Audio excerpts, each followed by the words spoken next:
Hello guys, welcome back to our channel. Would have எப்படி use பண்ணலாம்னு சொல்லி பார்க்கலாம் இந்த வீடியோல. Already should have could have video போட்டுருக்கேன். பார்க்காதவங்க அந்த வீடியோவை சேர்த்து பாருங்க.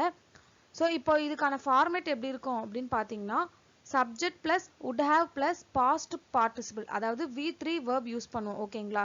இந்த ஃபார்மேட் வந்து சேஞ்ச் ஆகாது.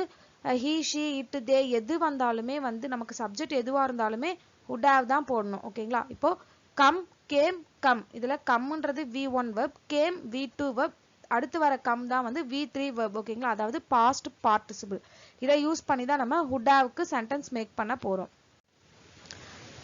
நான் இரவு உணவு தயார் செய்திருப்பேன். அதாவது என்ன சொல்றாங்க அப்படின்னா நீங்களா வரீங்கன்னு தெரிஞ்சிருந்தா நான் நைட்டு வந்து டின்னர் ரெடி பண்ணியிருந்திருப்பேன் இல்லையா அப்படின்னு சொல்றது. I would have prepared dinner. ஆனா நம்ம வந்து டின்னர் ப்ரிப்பேர் பண்ணல ஓகேங்களா. முன்னாடி நீங்களா வரீங்கன்னு தெரிஞ்சிருந்தா இப்போ நம்ம வீட்டுக்கு யாரோ வராங்க, அவங்க நம்ம கிட்ட சொல்லாமே வீட்டுக்கு வந்துட்டாங்க, நம்மளும் டின்னர் வந்து ப்ரிப்பேர் பண்ணல. அப்ப நம்ம வந்து சொல்லலாம் நீங்களா வரீங்கன்னு தெரிஞ்சிருந்தா நான் முன்னாடியே வந்து டின்னர் ப்ரிப்பேர் பண்ணியிருந்திருப்பேன்ல அப்படின்னு சொல்றது. நான் இரவு உணவு தயார் செய்திருப்பேன். I would have prepared dinner. Subject plus would have plus preparedன்றது V3 verb ஓகேங்களா. ஃபார்மேட் பாருங்க prepare prepared prepared prepared V3 verb use பண்ணியிருக்கோம். ஸோ உங்களுக்கு நான் சொல்லிக் கொடுக்கறது புரியுது அப்படின்னா ஒரு லைக் பண்ணிட்டு ஷேர் இந்த வீடியோவை சப்ஸ்கிரைப் பண்ணிட்டு அப்படியே கண்டினியூவா வாட்ச் பண்ணுங்க. நான் பார்ட்டியில் ஜாயின் பண்ணியிருந்திருப்பேன். நான் பார்ட்டியில் ஜாயின் பண்ணியிருந்திருப்பேன் அப்படின்னா இப்போ அந்த பார்ட்டி நடக்குதுன்னு நம்மளுக்கு தெரிஞ்சிருந்துச்சுன்னா நான் ஜாயின் பண்ணியிருந்திருப்பேன் அப்படின்னு சொல்லுவோம். ஆனால் நமக்கு பார்ட்டி நடக்குதுன்னே தெரியல, நான் ஜாயினும் பண்ணலை ஓகேங்களா. அதை எப்படி சொல்லலாம்? ஐ would have join the party. எனக்கு தெரிஞ்சிருந்தா நான் ஜாயின் பண்ணியிருந்திருப்பேன். ஆனால் நமக்கு பார்ட்டி நடக்குதுன்னு தெரியாது, நம்ம ஜாயின் பண்ணலை. அதை தான் இங்கே சொல்கிறேன். I would have join the party. Join joint joint ஓகேங்களா. V3 வேர்பும் ஜாயின் தான் வரும், V2 வேர்புமே ஜாயின் தான் வரும் ஓகேங்களா. ஸோ நான் பார்ட்டியில் join பண்ணியிருந்திருப்பேன். I would have joined the party. Subject plus would have plus V3 verb. அவன் கேம்ல வெற்றி பெற்றிருப்பான். அவன் கேம்ல வெற்றி பெற்றிருப்பான். ஆனா இங்க என்ன சொல்ல வரோம் அப்படின்னு சொன்னா அவன் வந்து கேம்ல வந்து வின் பண்ணல ஓகேங்களா. அதை தான் நம்ம இங்க சொல்றோம். அதை எப்படி சொல்லலாம் அப்படின்னா அதாவது அவன் வந்து மிஸ்டேக் பண்ணாம இருந்திருந்தா அவன் கேம்ல ஜெயிச்சிருந்திருப்பான். ஆனா அவன் மிஸ்டேக் பண்ணிட்டான், அதனால அவன் கேம்ல ஜெயிக்கல ஓகேங்களா. He would have won the game. He would have சில பேர் ஓன் சொல்வாங்க, அது அப்படியுமே சொல்லிக்கலாம். He would have won the game. அது எப்படி இருக்கும்? V1 V2 V3 format win won won ஓகேங்களா. So he would have won the game. அவன் கேம்ல ஜெயிச்சிருந்திருப்பான். அதாவது அவன் எந்த மிஸ்டேக்கும் கேம்ல பண்ணாம இருந்தா அவன் ஜெயிச்சிருந்திருக்கலாம், ஆனா அவன் ஜெயிக்கல. அதான் நான் இங்க சொல்றேன் ஓகேங்களா. அவ கூட்டத்தில் கலந்து கொண்டிருப்பாள். அவ கூட்டத்தில் கலந்து கொண்டிருப்பாள். She would have attended the meeting. She would have attended the meeting. அதாவது என்ன அப்படின்னா அவளுக்கு வந்து மீட்டிங் நடக்குதுன்னு தெரிஞ்சிருந்தா, இல்ல ஃபார் வேற எக்ஸாம்பிள் சொல்லணும் அப்படின்னா அவ சீக்கிரமா வந்திருந்தா அந்த மீட்டிங்ல அட்டென்ட் பண்ணியிருந்திருப்பா. அவ லேட்டா வந்தா, அதனால அவ மீட்டிங் அட்டென்ட் பண்ணல ஓகேங்களா. அவ கூட்டத்தில் கலந்து கொண்டிருப்பாள். She would have attended the meeting. V3 verb பாருங்க. attend attended attended. உங்களுக்கு நான் சொல்லிக் கொடுக்கிறது புரியுதுன்னா ஒரு thumbs up பண்ணுங்க. அவங்க ப்ராஜெக்டை முடித்திருப்பார்கள். அவங்க ப்ராஜெக்டை முடித்திருப்பார்கள். They would have finished the project. They would have finished the project. அதாவது இங்க என்ன சொல்றாங்க அப்படின்னா அவங்க ப்ராஜெக்டை முடிக்கல ஓகேங்களா. அதாவது பாஸ்ட்ல ஒரு விஷயம் நடக்கல அப்படின்றத நம்ம இங்க சொல்றோம் ஓகேங்களா. அவங்க ப்ராஜெக்டை வந்து முடிக்கல. ஏன் முடிக்கலன்னா அவங்க கிட்ட வந்து டைம் பத்தல, அதனால அவங்க வந்து முடிக்கல. அவங்களுக்கு இன்னும் கொஞ்சம் டைம் இருந்திருந்தா அவங்க வந்து முடிச்சிருப்பாங்க ஓகேங்களா. அவங்களுக்கு வந்து டைம் இல்லை, அதனால அவங்க முடிக்கல. அதை தான் நம்ம இங்க சொல்றோம். They would have finished the project. அவங்க ப்ராஜெக்டை முடித்திருப்பார்கள். அவங்க கிட்ட டைம் இல்லாதனால அவங்க முடிக்கல ஓகேங்களா. V3 verb பாருங்க. finish finished finished. அவன் காரை சரி செய்திருப்பான். He would have fixed the car. He would have fixed the car. V3 verb என்ன? fix fixed fixed தான் V3 verb ஓகேங்களா. அந்த ஃபார்மேட் மாறல. subject plus would have plus V3 verb ஓகேங்களா. அவன் காரை சரி செய்திருப்பான், செய்திருப்பான் எல்லாமே ஒரே மீனிங் தான். அவன் கிட்ட வந்து இப்ப கார் சரி பண்ணோம் ரெடி பண்ணோம்னா அதுக்கான டூல்ஸ் தேவை. அவன் கிட்ட அந்த டூல்ஸ் வந்து இல்லை ஓகேங்களா. அதான் நம்ம சொல்றோம் அவன் கிட்ட கார் செய்யறதுக்கான அந்த டூல்ஸ் இருந்திருந்தா அவன் சரி செஞ்சிருப்பான். அவன் கிட்ட அந்த டூல்ஸ் இல்லாததுனால அவன் சரி செய்யல ஓகேங்களா.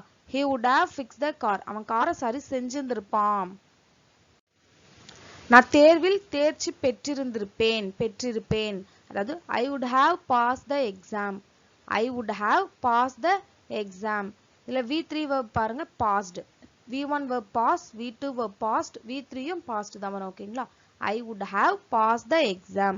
நான் எக்ஸாம்ல பாஸ் பண்ணியிருந்திருப்பேன். அதாவது நான் இன்னும் கொஞ்சம் படிச்சிருந்தா பாஸ் பண்ணியிருந்திருப்பேன். ஆனா நம்ம படிக்கவும் இல்லை பாஸ் பண்ணவும் இல்லை. அதான் இங்க மீனிங். ஓகேங்களா? I would have passed the exam.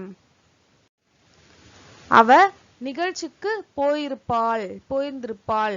She would have gone to the event. She would have gone to the event. அதாவது அவளை வந்து இன்வைட் பண்ணியிருந்தா அவ போயிருந்திருப்பா. ஓகேங்களா? அவளை இன்வைட் பண்ணியிருந்தா அவ போயிருப்பா. ஆனா அவளை இன்வைட் பண்ணல. அதனால அவ அந்த நிகழ்ச்சிக்கு போல. அதான் சொல்றோம். போயிருந்திருப்பாள். She would have gone to the event. அவ நிகழ்ச்சிக்கு போயிருப்பா. அவளை இன்வைட் பண்ணியிருந்தா அவ போயிருப்பா. ஓகேங்களா? சோ அவளை இன்வைட்டும் பண்ணல, அவ போகவும் இல்லை. அதான் இந்த இடத்துல concept. She would have plus V3 verb. அது என்ன? go, went, gone. gone தான் இந்த இடத்துல V3 verb. ஓகேங்களா? சோ இதுல எதுவும் கொலாப்ஸ் பண்ணிக்க வேணாம். உங்களுக்கு should have, could have, would have மூணுத்துக்கும் வச்சு உங்களுக்கு தனியா ஒரு வீடியோ போறோம். அப்போ இன்னும் உங்களுக்கு டிஃபரன்ஸ் வச்சு படிச்சீங்கன்னா இன்னும் ஈஸியா புரியும். அவன் புத்தகத்தை வாங்கி இருப்பான். அவன் புக்கை வந்து வாங்கியிருந்திருப்பான். அவன்கிட்ட காசு இருந்திருந்தா அவன் வாங்கியிருந்திருப்பான்.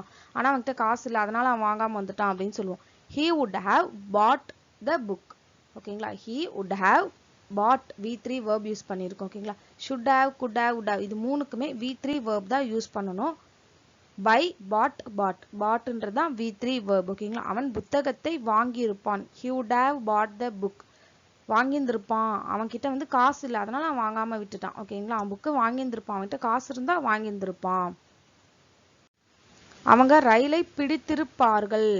They would have caught the train. They would have caught தான் V3 verb. அதாவது catch, caught. They would have caught the train. அதாவது அவங்க வந்து சீக்கிரமா போயிருந்தா பிடிச்சிருந்திருப்பாங்க. ஓகேங்களா? அவங்க சீக்கிரமா போயிருந்தா பிடிச்சிருந்திருப்பாங்க ட்ரெயினை அப்படின்னு சொல்லுவோம் இல்லையா? அதுதான் they would have caught the train. அவ ஒரு கேக்கை தயார் செய்திருப்பாள். அவ ஒரு கேக்கை ready பண்ணியிருந்திருப்பாள். She would have baked a cake. She would have baked a cake. V3 verb வந்து baked. baked. ஓகேங்களா? She would have baked a cake அப்படின்னா அவகிட்ட அதுக்கான இன்கிரீடியன்ட்ஸ்லாம் இருந்தா வந்து கேக் வந்து ரெடி செஞ்சிருந்திருப்பா. ஓகேங்களா? அவகிட்ட அதுக்கான இன்கிரீடியன்ட்ஸ், கேக் பண்றதுக்கான இன்கிரீடியன்ட்ஸ் இருந்தா அவ கேக் ரெடி பண்ணியிருந்திருப்பா அப்படின்னு சொல்றது. She would have baked a cake. ஓகேங்களா? நான் அதை பரிந்துரைத்திருப்பேன். அதாவது I would have recommended it. I would have recommended it அப்படின்னா இப்போ ஒரு புக் நம்ம படிக்கிறோம். அந்த புக் வந்து நல்லா இருந்துச்சுன்னா நம்ம மற்றவங்களுக்கு வந்து அதை ரெக்கமெண்ட் பண்ணுவோம். படிக்க சொல்லி வந்து இந்த புக் நல்லா இருக்கு, நீங்க வந்து படிங்க அப்படின்ற மாதிரி நம்ம ரெக்கமெண்ட் பண்ணுவோம். ஓகேங்களா? I would have recommended it. நான் அதை பரிந்துரைத்திருப்பேன். recommended V3 verb recommended. ஓகேங்களா? சப்ஜெக்ட் எது வந்தாலுமே would have தான் போடணும். ஓகேங்களா? அருங்காட்சியகத்தை பார்த்திருப்போம். அதாவது நம்ம போறதுக்குள்ள இது மூடிட்டாங்கன்னு வச்சுக்கோங்க. மியூசியம் வந்து மூடிட்டாங்க, நம்ம போகும்போது க்ளோஸ்ல இருக்கு. அப்ப நம்ம சொல்றோம் ஓப்பன்ல இருந்திருந்தா நாங்க பார்த்திருந்திருப்போம். அருங்காட்சியகத்தை பார்த்திருந்திருப்போம். அது வந்து க்ளோஸ் பண்ணிட்டாங்க. ஓகேங்களா? ஓப்பன்ல இருந்திருந்தா நம்ம பார்த்திருந்திருப்போம். We would have visited the museum. visited தான் V3 verb. V subject, would have plus V3 verb visited. அது எப்படி சொல்லலாம்? visited தான் V3 verb. ஓகேங்களா? சோ உங்களுக்கு எக்ஸாம்பிள்ஸ்லாம் நான் கொடுக்குற எக்ஸாம்பிள்ஸ் புரிஞ்சிருக்கா அப்படின்னு சொன்னா ஒரு கமெண்ட் பண்ணுங்க. உங்களுக்கு புரிஞ்சிச்சு அப்படின்னா அருங்காட்சியகத்தை பார்த்திருந்திருப்போம் அப்படின்னா ஓப்பன்ல இருந்தா பார்த்திருந்திருக்கலாம். ஆனா அங்க க்ளோஸ்ட் ஆயிடுச்சு, அதை தான் நம்ம சொல்றோம். ஓகேங்களா? மியூசியம் போயிட்டு வந்து நம்ம சொல்லுவோம் இல்லையா, இந்த மாதிரி க்ளோஸ்ல இருந்துச்சு, இல்லைன்னா நாங்க பார்த்திருந்திருப்போம், ஓப்பன்ல இருந்தா நாங்க பார்த்திருந்திருப்போம் அப்படின்னு சொல்றது. படத்துக்கு போயிருந்திருப்பார்கள். They would have gone to the movie. They would have gone to the movie. படத்துக்கு போயிருந்திருப்பாங்க. அவங்க வந்து டிக்கெட் வாங்கியிருந்தா படத்துக்கு போயிருந்திருப்பாங்க. ஓகேங்களா? அப்படின்னு சொல்லுவோம். அவங்க டிக்கெட் வாங்கியிருந்தா படத்துக்கு போயிருந்திருப்பார்கள். ஓகேங்களா? ஆனா அவங்க டிக்கெட்டும் வாங்கல, படத்துக்குமே போல. பாஸ்ட்ல ஒரு விஷயம் நடக்கல அப்படின்றத நம்ம சொல்றோம். ஓகேங்களா? They would have gone to the movie. படத்துக்கு போயிருப்பார்கள். வாங்கியிருந்தா போயிருப்பார்கள். Go, went, gone. V3 verb gone. They would have gone to the movie. படத்துக்கு போயிருப்பார்கள். நான் உங்களுக்கு உதவி இருப்பேன். அதாவது எனக்கு தெரிஞ்சிருந்தா நான் உங்களுக்கு ஹெல்ப் பண்ணியிருந்திருப்பேன் அப்படின்னு இதை நிறைய டைம் நம்ம சொல்லுவோம். எனக்கு தெரிஞ்சிருந்தா நான் ஹெல்ப் பண்ணியிருந்திருப்பேன். அப்போ என்ன அர்த்தம்? நமக்கு தெரியவும் இல்லை, நான் ஹெல்ப்பும் பண்ணலை. ஐ would have helped you, I would have helped you அப்படின்னா எனக்கு தெரியவும் இல்லை, எனக்கு தெரிஞ்சிருந்தா நான் ஹெல்ப் பண்ணியிருந்திருப்பேன் நிறைய டைம் சொல்லுவோம். அப்போ நம்ம என்ன இதில் அர்த்தம்? எனக்கு தெரியவும் இல்லை, நான் ஹெல்ப்பும் பண்ணலை. ஓகேங்களா? ஒரு விஷயம் முடிஞ்சதுக்கப்புறம் வந்து பேசுவோம் இல்லையா, பேசும்போது சொல்கிறது. அப்போ help, helped, helped V3 verb தான் யூஸ் பண்ணியிருக்கோம் இங்கே. ஓகேங்களா? ஸோ இந்த வீடியோ உங்களுக்கு பிடிச்சிருந்தா சப்ஸ்கிரைப் பண்ணுங்க, மறக்காம ஷேர் பண்ணுங்க, உங்க ஃப்ரெண்ட்ஸுக்கு தெரியாதவங்களுக்கு ஷேர் பண்ணுங்க. ஸோ கமெண்ட் பண்ணுங்க, உங்களுக்கு புரிஞ்சிருந்துச்சு, இந்த சென்டென்ஸ்லாம் புரியுது அப்படின்னு சொன்னா கமெண்ட் பண்ணுங்க. So thank you friends.